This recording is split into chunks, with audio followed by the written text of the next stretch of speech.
Boa noite. Aqui quem fala é o Leitras do Espaço. Estou aqui com meu amigo de microfone aberto, Santos Nath, e nós vamos dar início agora a continuação, né? A leitura de Lobo da Steppe, de Hermann Hesse. Vamos estar fazendo aqui a continuação da quarta parte. E gostaria de agradecer aí todo o pessoal do Clube da Terra Santa Cruz que vem auxiliando aí no nosso projeto de leituras e no nosso projeto de ensino. Bem, daremos início ao nosso confrade Duque. Por favor, Duque, pode começar a leitura pra gente. 10 minutos aí. Contigo. Se examinarmos agora a alma do lobo da estepe, veremos que ele é distinto do burguês por causa do autodesenvolvimento de sua individualidade, pois toda a individualização superior se orienta para o egotismo e propende, portanto, ao aniquilamento. Vemos que tem em si um forte impulso, tanto para o santo quanto para o libertino. No entanto, não pode tomar o impulso necessário para atingir o espaço livre e selvagem, por debilidade ou inércia, e permanece desterrado na difícil e maternal constelação da burguesia. Esta é sua situação no espaço do mundo e sua sujeição. A maior parte dos intelectuais e dos artistas pertence a esse tipo. Só os mais fortes entre eles ultrapassam a atmosfera da terra da burguesia e logram entrar no espaço cósmico. Todos os demais se resignam ou selam pactos, pertencem a ela, reforçam-na e glorificam-na, pois em última instância têm de professar sua crença para viver. A vida desse infinito número de pessoas não atinge o trágico, mas apenas um infortúnio considerável e uma desventura, em cujo inferno seus talentos engendram e frutificam. Os poucos que se libertaram buscam sua recompensa no absoluto e sucumbem no esplendor. São os trágicos e seu número é pequeno. Mas os outros, os que permaneceram submissos, a cujo talento a burguesia concede com frequência grandes homenagens, a este se abre um terceiro reino, um mundo imaginário, mas soberano, o humor. Aos inquietos lobos da estepe, a esses contínuos e terríveis pacientes, aos que está negado o apoio necessário para o trágico, para subir ao espaço sideral, que se sentem chamados para o absoluto e, no entanto, não podem nele viver. Para esses, quando seu espírito se fez duro e elástico na dor, abre-se-lhes o caminho conciliante do humor. O humor é sempre um pouco burguês, embora o verdadeiro burguês seja incapaz de compreendê-lo. Em suas imaginárias esferas, realiza-se o ideal intrincado e multifacetado de todos os lobos da estepe.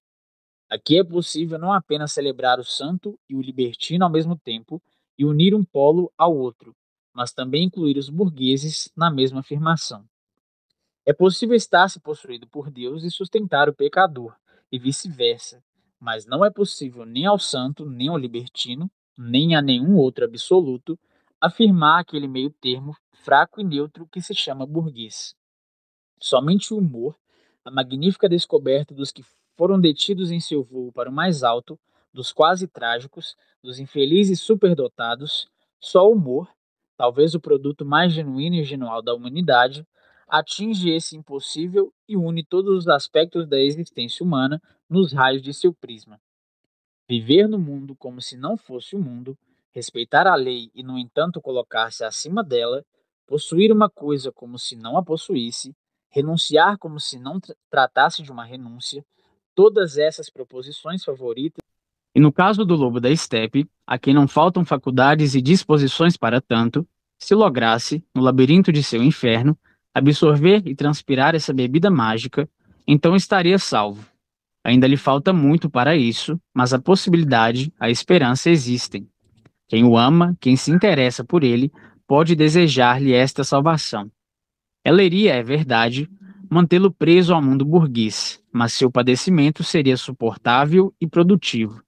Suas relações com o mundo burguês, quer no amor ou no ódio, perderiam seu sentimentalismo e sua sujeição a ele cessaria de atormentá-lo continuamente como um opróbrio.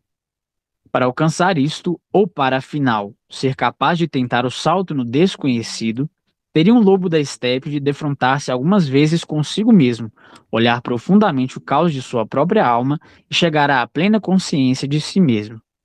Sua existência enigmática revelar-se-ia então para ele em toda a sua invariabilidade e ser-lhe-ia impossível para sempre no futuro escapar do inferno de seus impulsos e refugiar-se em consolos filosóficos e sentimentais.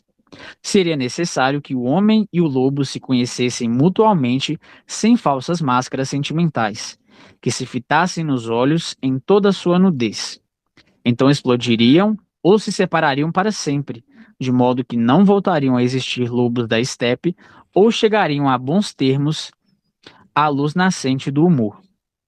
É possível que Harry tenha um dia esta última possibilidade.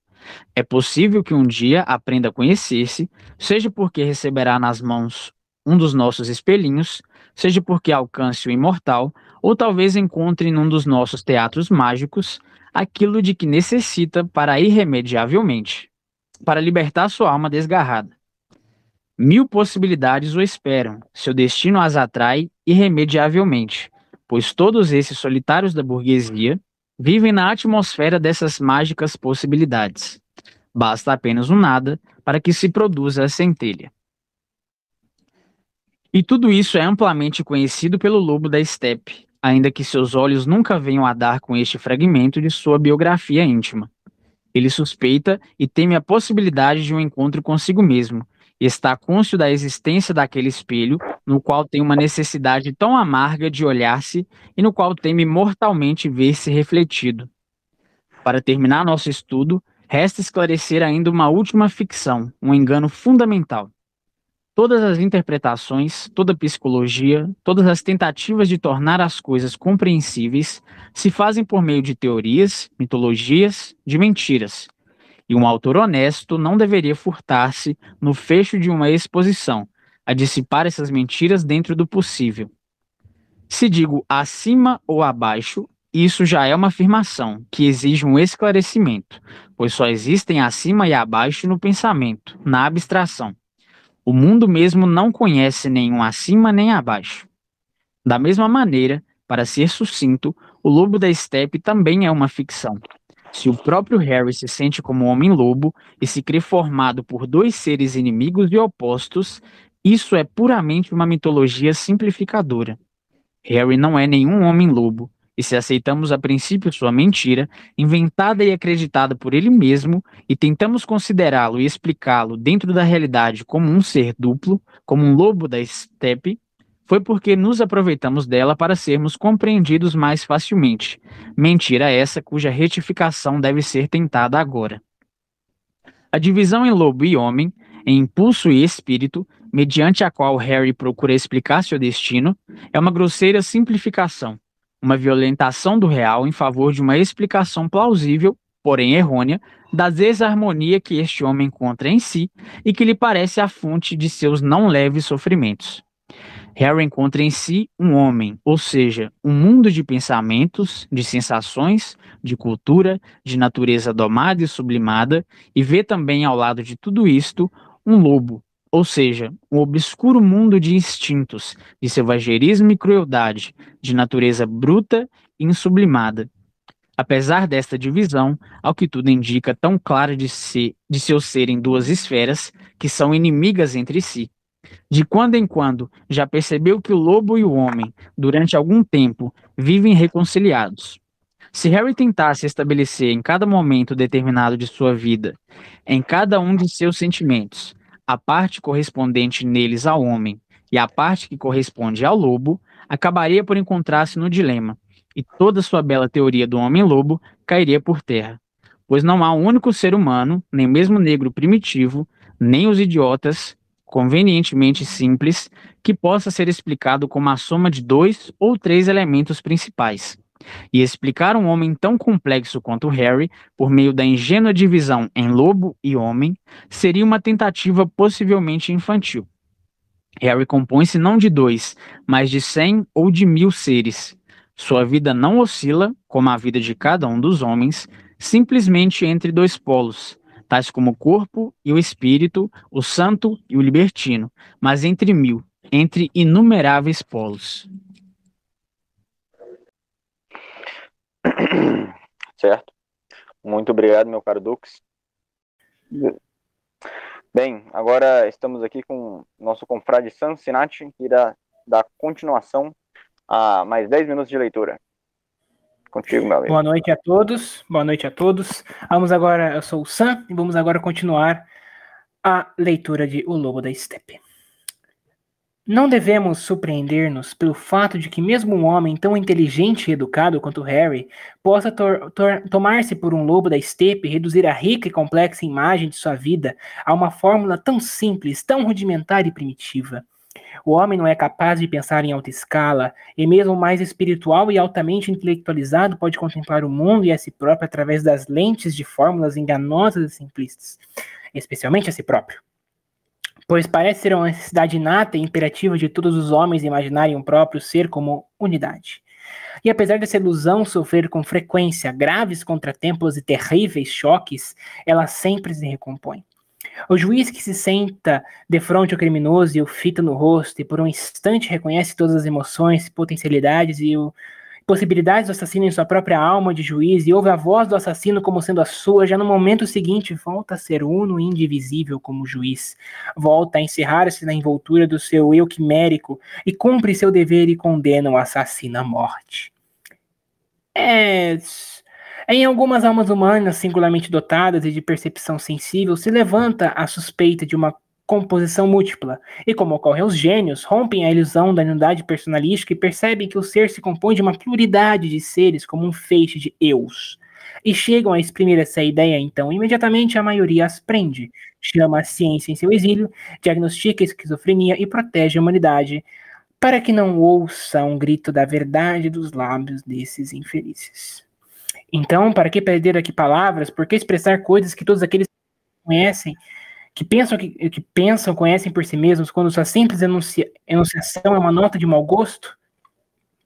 Assim, pois, se um homem se aventura a converter numa dualidade a pretendida unidade do eu, se não é um gênio, é em todo caso uma rara e interessante exceção.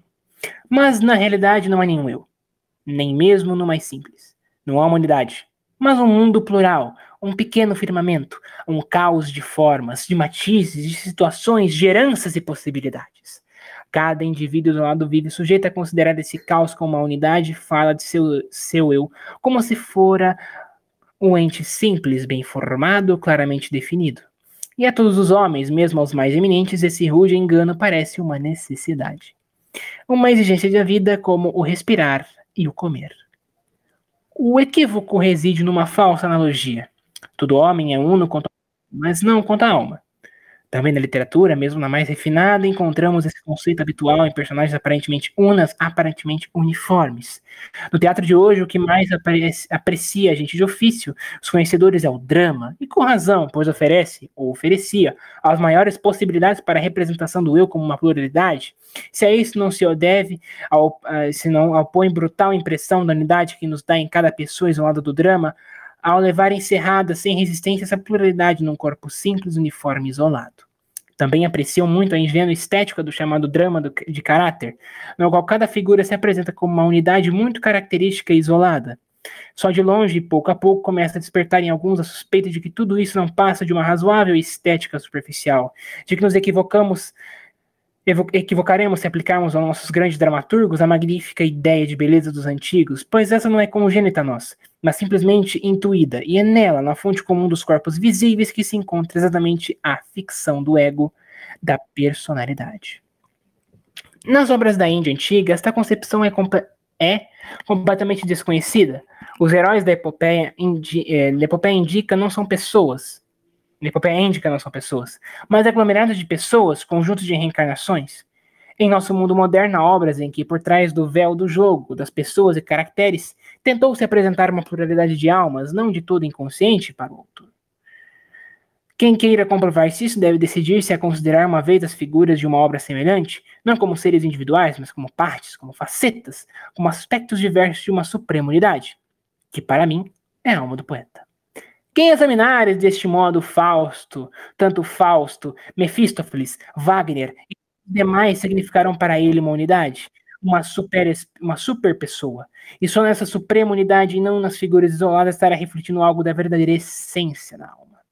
Quando Fausto diz a frase que ficou célebre entre os professores e admirada com terror por filisteus, 2 almas aí moram no meu peito, esqueceu-se de Mefístoles e de toda uma multidão de outras almas que também se abrigam em seu peito. Nosso lobo da estepe queria levar também em seu peito 2 almas, lobo e homem, e por isso sente o peito demasiadamente oprimido e estreito. O peito, o corpo, é sempre uno, mas as almas que nele residem não são nem 2, nem 5, mas incontáveis. O homem é um bulbo formado por 100 folhas de um tecido urdido com muitos fios. Os antigos asiáticos sabiam disto muito bem. Encontraram no yoga búdico uma técnica precisa para descobrir a ilusão da personalidade. Divertido e múltiplice é o jogo da humanidade. A ilusão que levou milhares de anos para ser descoberta pelos hindus é a mesma ilusão que aos ocidentais custou tanto trabalho custodiar e fortalecer. Se observarmos o lobo da estepe a partir desse ponto de vista, veremos claramente por que sofre tanto sobre sua ridícula dualidade. Crê, como Fausto, que 2 almas são demais para um só peito e podem arrebentar com ele. Mas, ao contrário, são demasiadas poucas, e Harry violenta terrivelmente a sua pobre alma se busca compreendê-la numa imagem tão primitiva. Harry, embora seja um homem grandemente instruído, procede talvez como um selvagem, que não sabe contar além de 2. Chama a uma parte de si mesmo de homem, a outra de lobo, e com isso acredita haver chegado a meta e esgotado o assunto. No homem, encerra tudo que é de espiritual, de sublime, oculto, que encontra em si, e no lobo tudo que há de instintivo, de selvagem e de caótico. Mas as coisas não se passam na vida de maneira tão simples como em nosso pensamento, nem tão rude como em nosso pobre idioma de idiotas. E Harry se engana duplamente ao empregar este método tacanho de lobo. Harry considera o que é de se temer todas as divisões de sua alma como parte do homem, muitos dos quais já deixaram de ser homem, e qualifica partes de seu ser como lobo, partes que há muito já estão além do lobo. Como todos os homens, Harry crê saber muito bem o que é homem, e não sabe absolutamente nada, embora suspeite algumas vezes em sonho e em outros estados anímicos não sujeitos a controle. Quem dera não esquecesse esses pressentimentos, mas se apropriasse deles tanto quanto possível. O homem não é uma forma fixa e duradoura. Então era o ideal dos antigos, apesar do pensamento encontrado de alguns luminares da época. É antes um ensaio e uma transição. Não é outra coisa senão a estreita e perigosa ponte entre a natureza e o espírito. Para o espírito, para Deus, ele é impulsionado por sua vocação mais íntima. Para a natureza, para a mãe, é atraído pelo desejo mais íntimo. Sua vida oscila, vacilando angustiosamente entre ambos os poderes. O que se compreende comumente pela palavra homem é sempre uma estipulação efêmera e burguesa. Certos impulsos mais crus estão afastados e proibidos nessa convenção. Um grau de consciência e de cultura humana são reclamados à besta. Uma pequena parcela de espírito não é somente permitida, como também é encorajada. O homem dessa convenção, como todos os outros ideais burgueses, é uma conciliação, um intento íntimo, tímido, de ingênua astúcia com o intuito de enganar tanto a perversa mãe natureza primitiva, quanto o incômodo primitivo pai, espírito de suas enérgicas exigências, e para viver na zona temperada entre eles. É por isso que a média das pessoas permite e tolera aquilo que denomina personalidade, mas ao mesmo tempo entrega a personalidade àquele moloque chamado Estado, e intriga continuamente um ao outro. Assim, o burguês queima hoje por herege e invoca por criminoso aquele ao qual amanhã levantará estátuas. Que o homem não é coisa já criada, mas apenas uma exigência do espírito, uma possibilidade longínqua, tão desejada quanto temida, e que o caminho a que isto conduz só vai sendo percorrido em pequenos impulsos e debaixo de terríveis tormentos e sonhos, precisamente por aquelas raras individualidades, para as quais hoje se prepara o patíbulo e amanhã o monumento, é uma suspeita que vive também no lobo da estepe. Porém, o que para ele designa como homem, em contraposição ao seu lobo, não é em grande parte senão aquele homem medíocre de convencionalismo burguês. O caminho para o verdadeiro homem, o caminho para os imortais, Harry adivinha-o perfeitamente, percorre-o também aqui e ali com timidez, muito lentamente pagando este avanço com graves tormentos e com seu doloroso isolamento. Mas proporcionar-se, aspirar àquela suprema exigência, aquela encarnação pura e buscada pelo espírito, a andar o único caminho estreito para a imortalidade, isto receio no mais profundo de sua alma. Tem perfeita consciência de que isto conduz a tormentos ainda maiores, a proscrição, a renúncia de tudo, talvez a cada falso, e apesar de saber que no fim deste caminho a imortalidade sorri sedutora, não está disposto a padecer todos estes sofrimentos, a morrer todas estas mortes. Tendo ainda mais a consciência do fim da encarnação do que os burgueses, fecha todavia os olhos e faz por ignorar que o apego desesperado ao próprio eu, a desesperada ânsia de viver, são o caminho mais seguro para a morte eterna, ao passo que o saber morrer, rasgar o véu do mistério, ir procurando eternamente mutações em si mesmo, conduz à imortalidade. Quando adora seus favoritos entre os imortais, Mozart, por exemplo, nunca o faz, afinal, senão com os olhos de burguês, e pretende explicar doutamente a perfeição de Mozart apenas pelos seus altos dotes de músico, não pela sua grandeza de sua abnegação, paciência no sofrimento e independência perante os ideais da burguesia, pela sua resignação naquele extremo isolamento, semelhante ao do horto de Getsemane, que em torno do que sofre e está em vias de reencarnação, rarifica toda a atmosfera burguesa até convertê-la em gelado éter cósmico. Muito obrigado, caro Sancinati. Eu irei dar continuidade agora à terceira etapa da leitura. Bem, vamos então dando continuidade à leitura de O Lobo da Estepe, página 67 do PDF. Mas, enfim, o nosso Lobo da Estepe descobriu dentro de si, ao menos, uma duplicidade fáustica. Conseguiu determinar que a unidade de seu corpo corresponde a uma unidade espiritual, mas que, no melhor dos casos, apenas se encontra um caminho, como uma larga peregrinação à frente, para o ideal dessa harmonia. Desejaria vencer dentro de si o lobo e viver inteiramente como homem? Ou então renunciar ao homem e viver, ao menos, como lobo, uma vida uniforme, sem desvios? Provavelmente, nunca observou com atenção um lobo autêntico. Então veria, talvez, que nem mesmo os animais possuem a unidade da alma, que também neles, atrás da bela e austera forma do corpo, vive uma multiplicidade de desejos e de estados. E também o lobo tem abismos no seu interior e também sofre. Não. Com a volta à natureza, o homem vai sempre por um falso caminho, cheio de sofrimentos e sem esperanças. Harry não pode tornar a converter-se inteiramente em lobo. E se tal acontecesse, veria que nem mesmo o lobo é simples e originário, mas alguma coisa já muito complexa.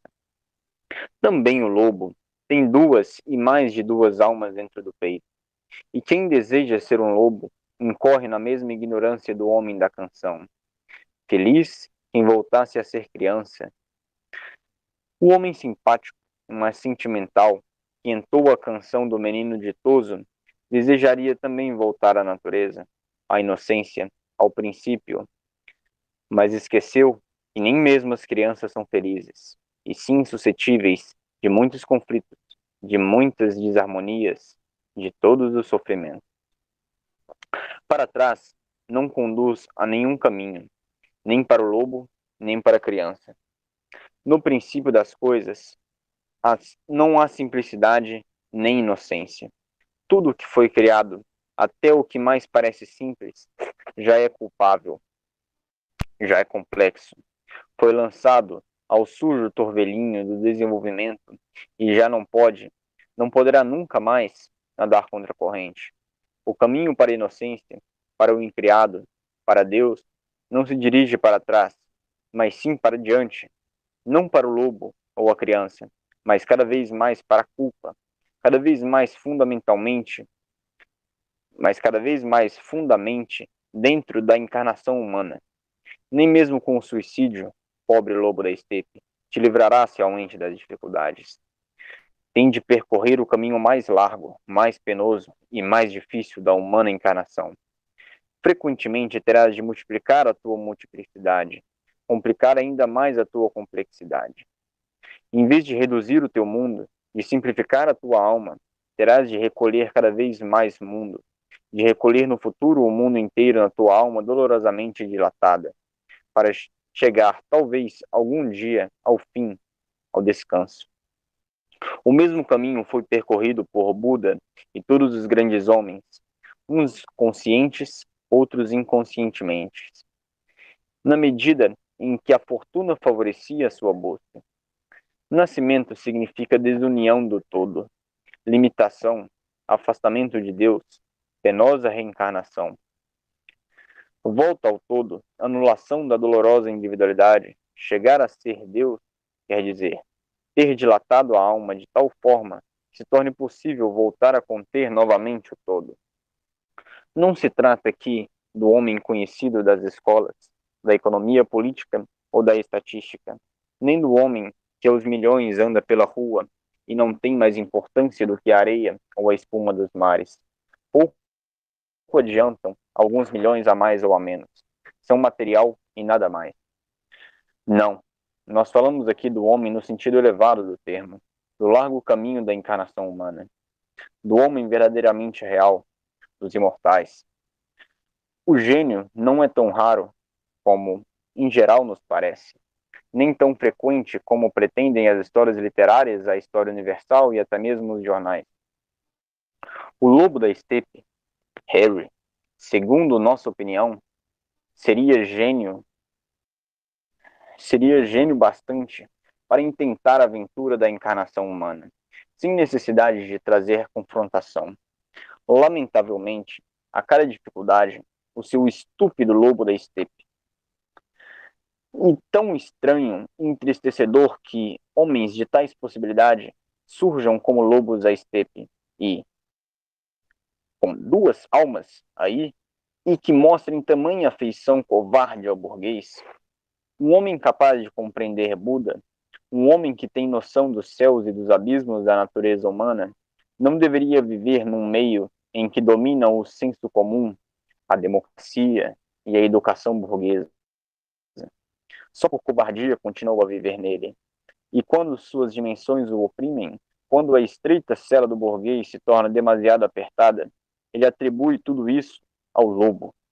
E não quer aperceber-se de que, às vezes, o lobo é sua maior parte, é sua parte melhor. Tudo que há de feroz dentro de si, ele o atribui ao lobo e o tem por mal, perigoso, e o terror dos burgueses.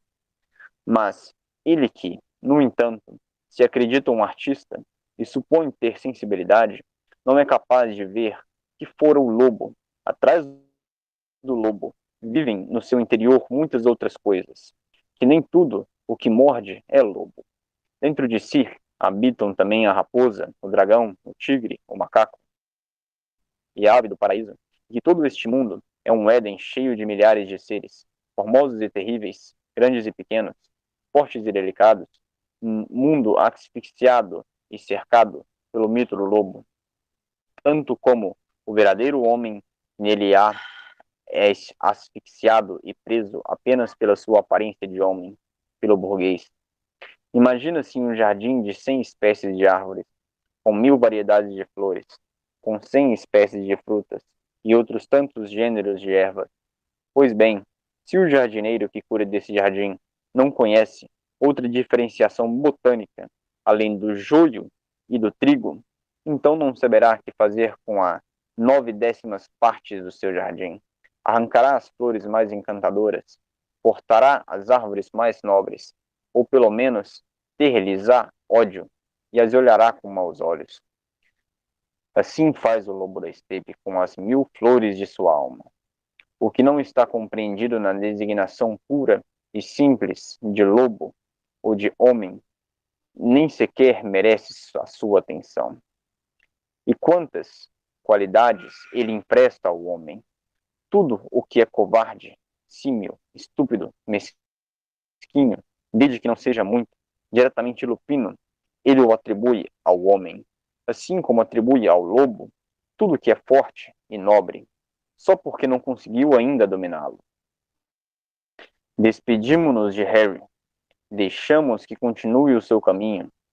Se já estivesse com os imortais, se já tivesse chegado lá onde sua penosa marcha parece querer levá-lo, como olharia assombrado este vai e vem, este feroz e irresoluto zigue-zague de sua rota, como sorriria a este lobo da estepe, animando-o, censurando-o, com compaixão e com complacência. Quando terminei de ler, recordei que, uma noite, algumas semanas antes, havia escrito um estranho poema, que também tratava do lobo da estepe. Busquei no torvelinho de papéis que enchem a gaveta de minha mesa, encontrei-o e li. Eu, o lobo da estepe, vago errante, pelo mundo de neve recoberto. Um corvo sai de uma árvore, adejando, mas não há corças por aqui, nem lebres. Vivo ansioso por achar a corça. Ah, se eu desse com uma, tê-la em meus dentes, entre minhas garras, nada seria para mim tão belo. Havia de tratá-la tão cordial, de cravar-lhe nas ancas os meus dentes, beber-lhe o sangue até a saciedade, a uivar depois na noite solitário. Contentava-me mesmo com uma lebre. Na noite, sabe bem a carne flácida. Porque de mim há de se afastar tudo quanto faz esta vida mais alegre. Em minha cauda o pelo está grisalho, e também já não vejo mais as coisas nítidas. Há muito que morreu a minha esposa, e vivo a errar sonhando corças, ansiando lebres. Ouço o vento soprar na noite fria, com neve aplaco o fogo da garganta, e levo para o diabo a minha alma. Finalizamos aqui a leitura de hoje, finalizando a página 71, e semana que vem continuaremos lendo a página 72 de O Lobo da Estepe. Agradecendo aqui aos meus confrades que estiveram lendo comigo, Sam e Dux, e a presença dos outros membros aqui que estão participando no projeto Leituras da Terra de Santa Cruz. Estará fixado nos comentários e na descrição o link para o nosso grupo no Telegram. E tenham uma boa noite.